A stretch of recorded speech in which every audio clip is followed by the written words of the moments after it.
everyone. Ano yon? Ha? Ang video?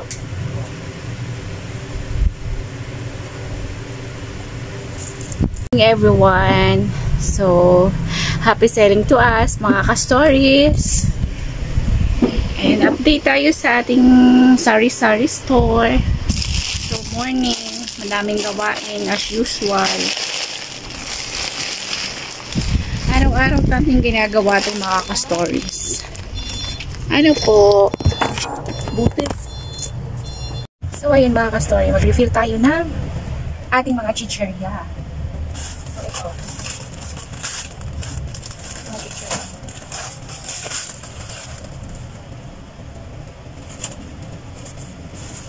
Diyan, wala lang naman. So, pinaka-pwede sa mamimili ito mga ka-story. Kasi, halos wala na kayo tinutubo dito sa piso-piso na. So, kaya ang chichirya ko ay 2-3 lang, 20 piso. Okay? So, ayan. Pinaka-pwede sa ating mamimili. Consuelo kong baga. Kasi dapat apat 5 na siya. Pero stay pa rin tayo sa piece.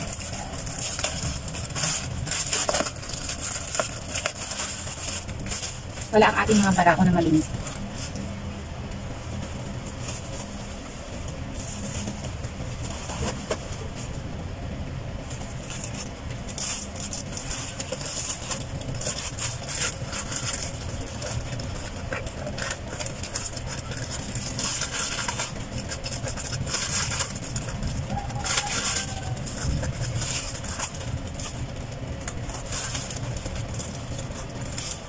So, ayan.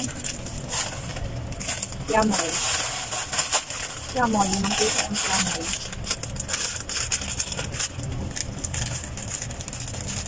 Pero napakamabenta ito. Sabor ko lang. Ewan ko ano meron ko. But sobrang napakamabenta.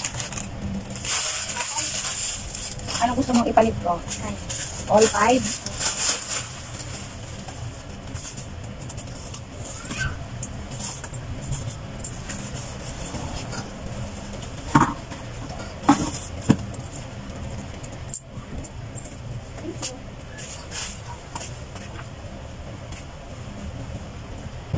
So, ayan, inabutan na ito ng expiration.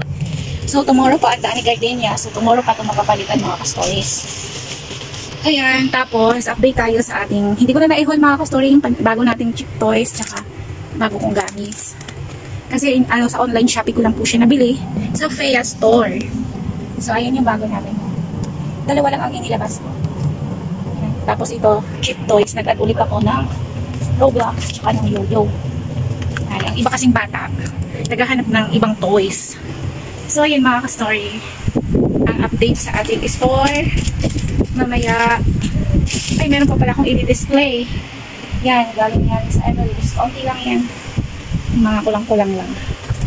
So, mas possible po kasi laging tayong meron. Tayo lang.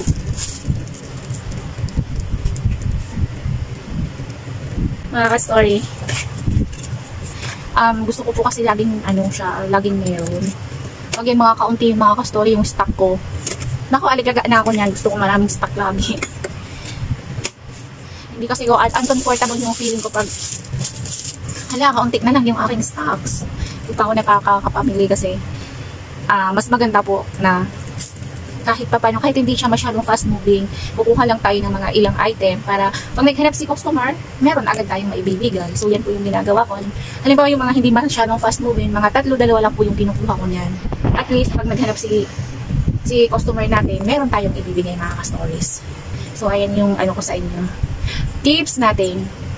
Kaya, pag nalabas si Boss Amo, yung mga ibang kulang-kulang, napaubos na, pinapabili ko na agad siya mga ka-stories para hindi tayo maubusan ng stocks. So, ayan yung natin. Tips ko, isang tips ko sa ating pagtitindahan, almost 2 years. 2 years na nga. 2 years in the making. So, share lang natin yung ating gamis. Ayan, punong-puno na naman, bagong bitak yan. And then, ito, Paano ko ba nababayaran ang bills ko? So, ganito po yung ginagawa ko. Dahil ito yung bread and butter namin, mga ka-stories. Dito lahat kinukuha. So, para hindi ako ma-stress, kakaisip na mga pambayad ng bills. So, ito yung naisip kong mga ka-stories. Nag-start ko nung nakaraang buwan. Kasi nga, di ba, may nasalo kaming bahay, mga isa pang bahay. So, nagmamonthly po yun, nagmamonthly din yun. So, para hindi ako ma-stress sa pagbabayad, ganito yung ginawa ko mga ka-stories. Ayan. Ayan, oh. Iniipon po ako ng 20s coins na buo. So, every 1 month, bubuksan po natin to, bibilangin natin, at ipambabayad natin ng bills. So, less stress mga ka-stories. Kung saan natin kukunin ang mga pambayad ng bills. So, ito yung naisip ko. Para hindi ako masyadong stress, tsaka hindi rin, hindi buo ang pera na makukuha sa tindahan. Kasi nga, nakaipon na tayo ng pambayad ng bills. So, ito pa yung isa ko pang tips sa inyo mga ka-story. Pag ang tindahan nyo ang butter and bread nyo, fruit na natin. Ang butter and bread nyo, para less stress, mag-ipon po kayo. Kahit pa 5 pesos lang yan, kahit pa 10 pesos lang yan. Pag nabuo po yan ng isang month, sigurado mga ka-stories, less stress yan. So, hindi ko na po iisipin yung mga pambayad ng bills. So, ito yung aking technique para, hindi ako may stress sa, paulit-ulit. Oo nga, ganun nga po mga ka-stories. So, lumaki na kasi yung bayarin ko gawa ng isa pang bahay na tinutuluyan namin. Yun, kaya ganito na yung naisip natin mga ka-stories. So, that's all for today's mga ka-stories. Please keep on watching and please subscribe our channel, Pabs Tindahan Stories. Ayun lang. Bye!